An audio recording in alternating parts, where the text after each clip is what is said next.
Hi ഇബിനാണ്. Recent ആയിട്ട് എൻ്റെ comment ബോക്സിൽ കണ്ടിട്ടുള്ള കുറച്ച് സെൻട്രൽ യൂണിവേഴ്സിറ്റി റിലേറ്റഡ് ആയിട്ടുള്ള കുറച്ച് CUET റിലേറ്റഡ് ആയിട്ടുള്ള ഡൗട്ടുകളാണ് നമ്മൾ ഇന്ന് ഈ വീഡിയോയിൽ ക്ലിയർ ചെയ്യാൻ പോകുന്നത്. ഇതൊക്കെ എൻ്റെ പേഴ്സണൽ ഒപ്പീനിയൻ ആട്ടോ. അതുകൊണ്ട് നിങ്ങൾ ഭയങ്കര വലുതായിട്ട് ഗ്രാൻഡ് ആയിട്ട് എടുക്കേണ്ട ആവശ്യമൊന്നുമില്ല. CUET എക്സാമിന് മാർക്ക് കുറവാണ്, അതുകൊണ്ട് ഞങ്ങൾക്ക് ഈ കോളേജ് കിട്ടും, അതുകൊണ്ട് ഞങ്ങൾക്ക് ആ കോളേജ് കിട്ടും, ഈ കോഴ്സിന് അതാവോ എന്ത് ചെയ്യും, ഞങ്ങൾ ഇനി അങ്ങോട്ടുണ്ടാവുമോ, അഡ്മിഷൻ കിട്ടാതിരിക്കുമോ, ഇങ്ങനെ പല ബേജാറുള്ള ഒരു ടൈമാണിത്. മാർക്ക് കുറഞ്ഞവർക്ക് എന്തായാലും അതിൻ്റെ വിഷമം മനസ്സിലാവുന്ന എനിക്ക് ഉറപ്പുണ്ട്. ആ കാര്യത്തിനെ കുറിച്ച് ഈ വീഡിയോൻ്റെ അവസാനം ഞാൻ ഡീറ്റെയിൽ ആയിട്ട് നിങ്ങൾക്ക് പറഞ്ഞുതരും. CUET മാൻഡേറ്ററി ആണോ സെൻട്രൽ യൂണിവേഴ്സിറ്റിയിൽ അഡ്മിഷൻ ലഭിക്കാൻ? അതുപോലെ തന്നെ സ്പോട്ട് അഡ്മിഷൻ കിട്ടുമോ CUET എഴുതാത്തവർക്ക് അറ്റൻഡ് ചെയ്യാം? ഇതിൽ നിന്ന് നിങ്ങൾ ഒന്നാമതായിട്ട് മനസ്സിലാക്കേണ്ടത് എന്താണെന്ന് വെച്ചാൽ, ഭൂരിഭാഗം സെൻട്രൽ യൂണിവേഴ്സിറ്റികളുടെ അഡ്മിഷൻ പ്രൊസീജിയർ എന്ന് പറയുന്നത് CUET-നെ ബേസ് ചെയ്തിട്ടാണ്. അതിന്റെ മാർക്ക് അടിസ്ഥാനത്തിലാണ് സെലക്ഷൻ ഒക്കെ നടക്കുന്നത്. ഇനി രണ്ടാമതായിട്ടുള്ള കാര്യം എന്താണെന്ന് വെച്ചാൽ, ചില സെൻട്രൽ യൂണിവേഴ്സിറ്റികൾക്ക് അവരുടേതായിട്ടുള്ള എൻട്രൻസ് എക്സാമുകൾ ഉണ്ട്. അതുകൊണ്ട് നിങ്ങൾ CUET എഴുതിയിട്ട് കാര്യമില്ല ആ യൂണിവേഴ്സിറ്റികളിൽ കിട്ടാൻ വേണ്ടി. ഇനി ഇതിലുള്ള അടുത്തൊരു കാര്യം എന്താണെന്ന് ചോദിച്ചാൽ, CUET-ന്റെ അണ്ടറിലുള്ള ഒരു യൂണിവേഴ്സിറ്റി, അവിടെ നിങ്ങൾക്ക് CUET എഴുതാതെ കയറാം.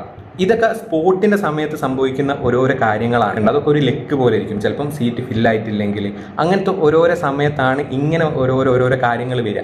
അപ്പോൾ നിങ്ങൾ CUET എഴുതിയില്ലെങ്കിലും CUET-ന്റെ അണ്ടറിലുള്ള യൂണിവേഴ്സിറ്റികളിൽ കയറിപ്പറ്റാനുള്ള ചാൻസ് ഉണ്ട്. അത് ഭയങ്കര റെയറാണ്. ഏറ്റവും നല്ല യൂണിവേഴ്സിറ്റി ഏതാണ്? എനിക്കിത് ആദ്യം കണ്ടപ്പോൾ തന്നെ ഓർമ്മ വന്നത് NIRF റാങ്കിങ്ങിനെ കുറിച്ചാണ്. പേഴ്സണലി എനിക്ക് ആ ഒരു കാര്യത്തിനോട് വലിയ താല്പര്യമൊന്നുമില്ല. കാരണം ഞങ്ങൾ കോളേജൊക്കെ ഇങ്ങനെ റാങ്കിങ് തിരിച്ചു കണ്ട സമയത്ത് അതിൽ കുറച്ച് സിംഗൃതി പരിപാടികളൊക്കെ കണ്ടിട്ടുണ്ടായിരുന്നു. അതുകൊണ്ട് അത് വെച്ചിട്ട് ഒരു യൂണിവേഴ്സിറ്റി അത്രയാണ് നല്ലതാണ് എന്നൊന്നും എനിക്ക് പറയാൻ താല്പര്യമില്ല. എൻ്റെ പേഴ്സണലാണ്. നിങ്ങൾ അക്കാഡമിക്സിൻ്റെ കാര്യം നോക്കുന്ന ആളുകളുണ്ടാവും. ചിലപ്പം ഒരു ക്യാമ്പസ് വൈബായിരിക്കും നോക്കുന്നത്, അല്ലെങ്കിൽ ഒരു സൈലന്റ് വേറെ എന്തെങ്കിലും എൻട്രൻസിന് വേണ്ടിയിട്ട് വേറെ എന്തെങ്കിലും കോമ്പറ്റേറ്റീവ് എക്സാമിന് വേണ്ടിയിട്ട് പഠിക്കുന്ന ആളുകളായിരിക്കും. ചിലപ്പോൾ നിങ്ങൾ ആ ഒരു ഗ്രൂപ്പായിരിക്കും, അല്ലെങ്കിൽ നിങ്ങൾക്ക് എക്സ്പോഷർ കിട്ടാൻ വേണ്ടിയിട്ടായിരിക്കും. അതുകൊണ്ട് നിങ്ങൾ ഉണ്ടാക്കിയെടുക്കേണ്ട ഓരോരോ കാര്യങ്ങളാണ്. അപ്പോൾ നിങ്ങളാണ് തീരുമാനിക്കേണ്ട ഈ യൂണിവേഴ്സിറ്റി എനിക്ക് ബെസ്റ്റ് ആണോ അതാണോ ഇതാണോ എന്നുള്ളത്.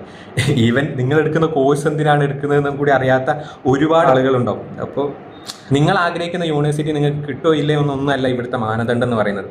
നിങ്ങൾ നല്ലൊരു ഔട്ട്ലൈൻ ഉണ്ടാക്കുന്നത്, ഔട്ട്ലൈൻ നോക്കുന്ന സമയത്ത് നിങ്ങൾ ഹാപ്പിയാണ്. ബാക്കി ആ യൂണിവേഴ്സിറ്റി പ്രൊവൈഡ് ചെയ്യുന്നത് നോക്കണം. അല്ലാതെ ഏതോ ചപ്പടാച്ചിയിലൊക്കെ ഉണ്ട്, എൻ്റെ ക്രൈറ്റീരിയകൾക്ക് ചിലതല്ലോ ഇവിടെ ഉണ്ട് എന്നൊക്കെ വിചാരിച്ച് അങ്ങനെ പോയി കെണിച്ചാടാൻ നിൽക്കണം.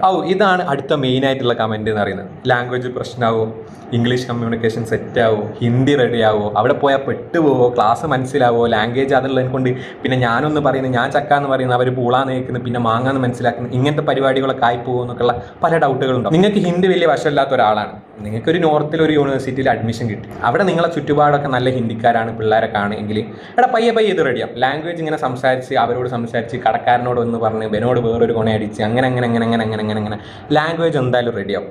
അത് ഹിന്ദിൻ്റെ കാര്യത്തിൽ സെറ്റാണ്. നിങ്ങൾ സംസാരിക്കണം. നിങ്ങൾ പോയി നിങ്ങൾ കോളേജിൽ കുറച്ച് മലയാളികളുണ്ട്, ഇനി ഇവരാണ് എൻ്റെ ഗ്യാങ്, നാട്ടിൽ vibe, Mallu gangs, home missing, നാട് വൈബ്, തേങ്ങ മാങ്ങ മണ്ണാകട്ട എന്നൊക്കെ പറഞ്ഞാൽ നിങ്ങൾക്കൊന്നും ആകാൻ പോകുന്നില്ല. ആ ഒരു മലയാളി സർക്കിളിൽ കിടന്ന് ഇങ്ങനെ കറങ്ങിക്കൊണ്ടുപോകും. ചിലപ്പോൾ അങ്ങോട്ട് പോകും ഇങ്ങോട്ട് പോകും, കുറച്ചാട് അപരാധം പറയും, ഇവിടെ പറയും, അതൊക്കെ ഉണ്ടാകാൻ പോകുന്നുള്ളൂ.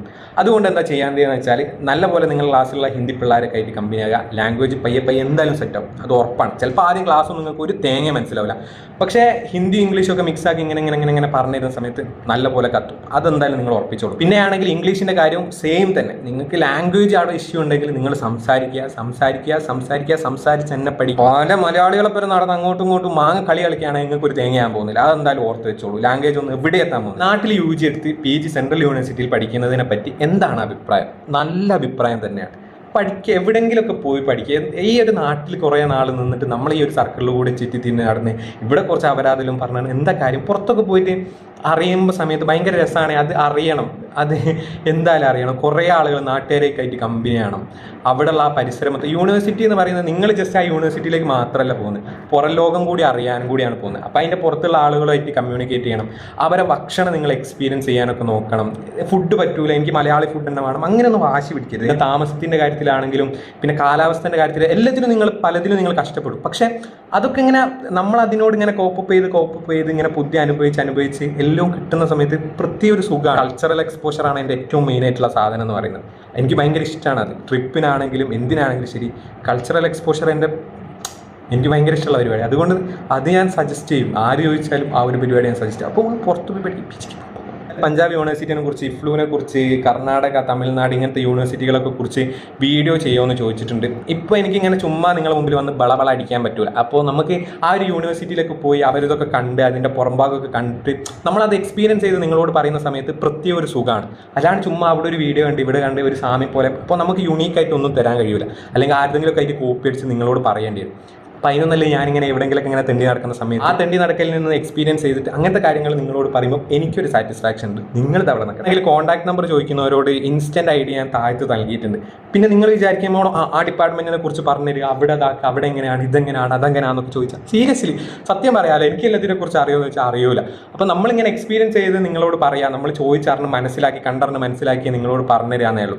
അപ്പോൾ അതാത് ഡിപ്പാർട്ട്മെന്റുകളിലുള്ള വ്യക്തികൾ അല്ലെങ്കിൽ അതാത് യൂണിവേഴ്സിറ്റിയിലുള്ള ആളുകൾ അവിടെ പഠിക്കുന്ന പിള്ളേർ അങ്ങനെ തന്നെ പറയും, അവിടെ പഠിച്ചുകൊണ്ടിരിക്കുന്ന പിള്ളേരുമായിട്ട് സംസാരിക്കുന്നതായിരിക്കും, അവരുമായിട്ട് കോൺടാക്ട് ചെയ്യുന്നതായിരിക്കും ഏറ്റവും ബെറ്റർ ആയിട്ടുള്ള ഓപ്ഷൻ. നമുക്കൊക്കെ എന്താണ് പറയാൻ അറിയാമെന്ന് വെച്ചാൽ ഒരു സെൻട്രൽ യൂണിവേഴ്സിറ്റിക്കൊക്കെ പൊതുവായിട്ടുള്ള ഓരോരോ സാധനങ്ങൾ ഉണ്ടാവും. പിന്നെ ഓരോരോ യൂണിവേഴ്സിറ്റിക്ക് ഒരു എക്സ്പെഷ്യലി അതിൻ്റെ ചുറ്റുപാടുകളൊക്കെ മേക്ക് ഓവർ ചെയ്തിട്ടുള്ള ഓരോരോ ചില സാധനങ്ങൾ ഉണ്ടാവും. അതൊക്കെ കൂട്ടിയിണക്കിയിട്ട് നമ്മൾ കാണുന്ന ഓരോരോ ഫാക്റ്റുകൾ കാര്യങ്ങളൊക്കെ നിങ്ങളോട് പറയാനറിയാം. അല്ലാതെ അവിടെ നിലവിൽ പഠിച്ചുകൊണ്ടിരിക്കുന്ന വർഷങ്ങളായിട്ട് പഠിച്ചുകൊണ്ടിരിക്കുന്ന വിദ്യാർത്ഥികൾക്ക് ഞാൻ പറയുന്നതിനേക്കാൾ കൂടുതൽ ഡെപ്ത് ആയിട്ട് നിങ്ങളോട് പറഞ്ഞുതരാനാവും. ഇനി ഡിപ്പാർട്ട്മെന്റ് ആണെങ്കിൽ അതാത് ഡിപ്പാർട്ട്മെന്റ് എങ്ങനെയാണെന്ന് അറിയണമെങ്കിൽ അവിടെ പഠിച്ചുകൊണ്ടിരിക്കുന്ന അവിടെ എക്സ്പീരിയൻസ് ചെയ്തിട്ടുള്ള കുട്ടികൾ പറയുന്നത് ഞാൻ പറയുന്നതിനേക്കാൾ കൂടുതൽ എഫക്റ്റീവ് ആയിട്ടുള്ള കാര്യമായിരിക്കും. അപ്പോൾ നിങ്ങൾ അവരെ കണ്ടെത്തുക, അങ്ങനത്തെ ആളുകളായിട്ട് കോൺടാക്ട് ചെയ്യുക. ഇതിനൊക്കെ നിങ്ങളെ ഇൻസ്റ്റ നല്ലതുപോലെ സഹായിക്കും. ഇങ്ങനെ ഓരോ യൂണിവേഴ്സിറ്റിൻ്റെ പേര് അടിച്ചു നോക്കുക, എന്നിട്ട് മല്ലു എന്നൊക്കെ അടിച്ചു നോക്കുക, അതിൻ്റെ ഫോളോവേഴ്സ് ഒക്കെ ചുമ്മാ മെസ്സേജ് അയച്ചു നോക്കുക. റിപ്ലൈ തരാത്തവരൊന്നും ഉണ്ടാവില്ല. എനിക്കൊക്കെ അങ്ങനെ കിട്ടിയിട്ടുണ്ട്. ഇപ്പം നമ്മുടെ നാട്ടിൽ സെൻട്രൽ യൂണിവേഴ്സിറ്റി പഠിക്കുക എന്ന് പറയുന്നത് ഒരു ട്രെൻഡാണല്ലോ. അതുകൊണ്ട് തന്നെ അതാത് സെൻട്രൽ യൂണിവേഴ്സിറ്റികളിൽ നല്ലപോലെ മലയാളി കമ്മ്യൂണിറ്റി ഗ്യാങ് കാര്യങ്ങൾ ഹെൽപ്പ് ഡെസ്ക് അങ്ങനത്തെ പരിപാടികളൊക്കെ ഉണ്ടാവും. ഇനി നമ്മൾ കിടക്കാൻ പോകുന്നത് ഈ വീഡിയോൻ്റെ ഏറ്റവും മെയിൻ ആയിട്ടുള്ള ഒരു പാർട്ടിലേക്കാണ്, സ്പോട്ട് അഡ്മിഷൻ എന്നുള്ളത്. സ്പോട്ട് അഡ്മിഷനെ കുറിച്ച് പറയുമ്പോൾ നിങ്ങൾ ചുമ്മാ ചെറിയൊരു കഥ പോലെ ഇങ്ങനെ കേട്ടിരുന്നാൽ മതി. പിന്നെ ഞാൻ കുറച്ചും കൂടി ഹൈപ്പ് കൊണ്ടുപോയി വെക്കും. ആ ഹൈപ്പ് എന്തായാലും അവിടെ നിന്നോട്ടെ. കാരണം വെച്ചാൽ നിങ്ങൾ ഒരുപാടൊന്നും അങ്ങോട്ട് പ്രതീക്ഷിക്കേണ്ട ആവശ്യമില്ലല്ലോ. പ്രതീക്ഷിക്കുന്ന സമയത്ത് നിങ്ങൾ തന്നെ കുറച്ച് മുരടിച്ച് പ്രതീക്ഷിക്കുന്നതാണ് നല്ലത്. അതുകൊണ്ടാണ് ഞാൻ അത്രത്തോളം ഹൈപ്പ് കൊണ്ടുവയ്ക്കുന്നത്. സ്പോട്ട് അഡ്മിഷനേക്കൊക്കെ പറയുമ്പോൾ നിങ്ങൾ ഒരു 10,000-10,000 രൂപ എന്തായാലും മാറ്റി വെച്ചേക്കും. ഒന്നാമത്തെ കാര്യം, നിങ്ങൾ അലയാൻ വേണ്ടി തയ്യാറായിക്കോളൂ. അല്ലെങ്കിൽ കേരളത്തിൽ നിന്ന് ഹരിയാന വരെ, അല്ലെങ്കിൽ ഹരിയാനയിൽ നിന്ന് തമിഴ്നാട്ടിലേക്ക്, പിന്നെ തമിഴ്നാട്ടിൽ നിന്ന് മദ്രാസിലേക്ക്, മദ്രാസിൽ നിന്ന് അങ്ങ് ജമ്മുവിലേക്ക്, പിന്നെ നല്ലപോലെ മെൻ്റൽ സ്ട്രെസ് ഇത് നിങ്ങൾ മുൻകൂട്ടി കണ്ടോളൂ.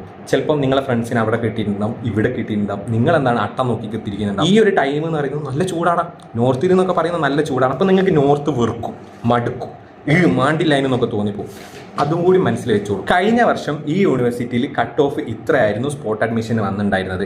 അല്ലെങ്കിൽ ഇത്ര മാർക്കുള്ളവർക്ക് ഇവിടെ കിട്ടിയിട്ടുണ്ടായിരുന്നു. അതുകൊണ്ട് നിനക്ക് എന്തായാലും കിട്ടും, നാളെ തന്നെ പെട്ടിയും കിടക്കുക എടുത്തിട്ട് ഇങ്ങോട്ട് പോരി സ്പോട്ട് അഡ്മിഷൻ സെറ്റാക്കാം, നമുക്ക് ഇവിടെ റെഡി ആക്കാം എന്നൊന്നും വിചാരിച്ചിട്ട് മാറാപ്പും പാണ്ടാപ്പും ഒന്നായിട്ട് അങ്ങോട്ട് ചെല്ലാൻ നിൽക്കരുത്, ചെയ്യരുത് അങ്ങനെ. അതൊക്കെ ഓരോരോ അവസ്ഥകളനുസരിച്ചിരിക്കും, ഓരോരോ എൻട്രികൾ വരുന്നതിനനുസരിച്ചിരിക്കും, ഓരോരുത്തർ പ്രിഫർ ചെയ്യുന്നതിനനുസരിച്ചിരിക്കും. അല്ലാതെ ഈ സാധനങ്ങളൊക്കെ പേറി ചിലപ്പോൾ നാളെ അങ്ങോട്ട് പോയി അവിടെ നിന്ന് തിരിച്ച് ഇങ്ങോട്ട് പോയി ഭയങ്കര ഇടങ്ങേറാണ് ഈ ഒരു കാലാവസ്ഥ. ഇതും പിന്നെ നിങ്ങൾ അറിയാത്ത നാടും പിന്നെ അവിടുത്തെ ട്യൂഷനോ അവിടുത്തെ അത് അങ്ങനത്തെ പല ഇടങ്ങേറുകൾ ഇതിൻ്റെ പിന്നാലെ. ജസ്റ്റ് പോവാ കിട്ടും എന്ന് ചെറിയൊരു പ്രതീക്ഷയൊക്കെ ചിലപ്പോൾ ആദ്യത്തെ കോളിൽ ചിലപ്പോൾ നിങ്ങൾക്ക് അന്ന് തന്നെ മനസ്സിലാവും ആ കിട്ടാനുള്ള ഓരോ ചാൻസുകളുണ്ട്. ചിലപ്പോൾ ഫസ്റ്റ് കോളിലായിരിക്കും, ചിലപ്പോൾ സെക്കൻഡ് കോളിലായിരിക്കും, തേർഡ് കോളിലായിരിക്കും, ഫോർത്ത് കോളിലായിരിക്കും. ഇങ്ങനെ ടൈം എടുത്തുകൊണ്ടിരിക്കും. അത് നിങ്ങൾ മനസ്സിലാക്കണം. നിങ്ങൾ ഈ വർഷം CUT എക്സാം എഴുതിയ ഒരാളാണ്. നിങ്ങൾ ആഗ്രഹിച്ച യൂണിവേഴ്സിറ്റിയിൽ നിങ്ങൾക്ക് അഡ്മിഷൻ കിട്ടിയില്ല, അല്ലെങ്കിൽ നിങ്ങൾ ആഗ്രഹിച്ച ഡിപ്പാർട്ട്മെൻറ്റിൽ നിങ്ങൾക്ക് ചേരാനുള്ള മാർക്ക് CUT നിങ്ങൾക്ക് സ്കോർ ചെയ്തില്ല. അപ്പോൾ നിങ്ങൾ എന്ത് വിചാരിച്ച് ഇനി ഞാൻ എന്തായാലും ഒരു വർഷം ഇരുന്ന് CUTക്ക് വേണ്ടിയിട്ട് പഠിക്കട്ടെ, എന്നിട്ട് അടുത്ത വർഷം ഞാൻ കയറി ക്രാക്ക് ചെയ്യും. അല്ലാതെ നിങ്ങൾ ഗ്യാപ്പ് എടുക്കുന്ന ആ ഒരു ഇയറിൽ നിങ്ങൾക്ക് വേറൊരു പരിപാടിയില്ല, നിങ്ങൾക്ക് വേറൊരു പ്രോഗ്രാം നിങ്ങൾ പ്ലാൻ ചെയ്തിട്ടില്ല, ചുമ്മാ CUTക്ക് ഇരുന്ന് പഠിക്കും, അടുത്തൊരു തവണ എന്തായാലും നല്ലൊരു യൂണിവേഴ്സിറ്റി നോക്കിയിട്ട് ക്രാക്ക് ചെയ്യും. ഇത് മാത്രമാണ് നിങ്ങൾ ആഗ്രഹമെങ്കിൽ ചെയ്യരുത്. ദയവ് ചെയ്ത് അങ്ങനത്തെ പരിപാടിയൊന്നും ചെയ്യാൻ നിൽക്കരുത്. ചുമ്മാ വീട്ടിലിരുന്നിട്ട് ഒരു വർഷം CUTക്ക് വേണ്ടി ചിലവാക്കുമ്പം നിങ്ങൾക്ക് ഒരുപാട് ആവർത്തന വിരസതകൾ വരും, മടുപ്പ് വരും, അത് വരും, ഇത് വരും. ചിലപ്പോൾ നിങ്ങൾ പ്ലാൻ ചെയ്ത പരിപാടികളൊന്നും നടക്കാനുള്ള ചാൻസ് വരെ ഉണ്ടാവില്ല. നിങ്ങൾക്ക് കിട്ടുന്ന ഒരു യൂണിവേഴ്സിറ്റിയിൽ നിങ്ങൾ തൽക്കാലത്തേക്ക് അഡ്മിഷൻ എടുക്കുക, എന്നിട്ട് നിങ്ങൾ അവിടുന്ന് CUTക്ക് വേണമെങ്കിൽ പഠിച്ചോളൂ, വേറെ എന്തെങ്കിലും കാര്യത്തിന് വേണ്ടി നോക്കിക്കോളൂ, അതൊന്നും കുഴപ്പമില്ല.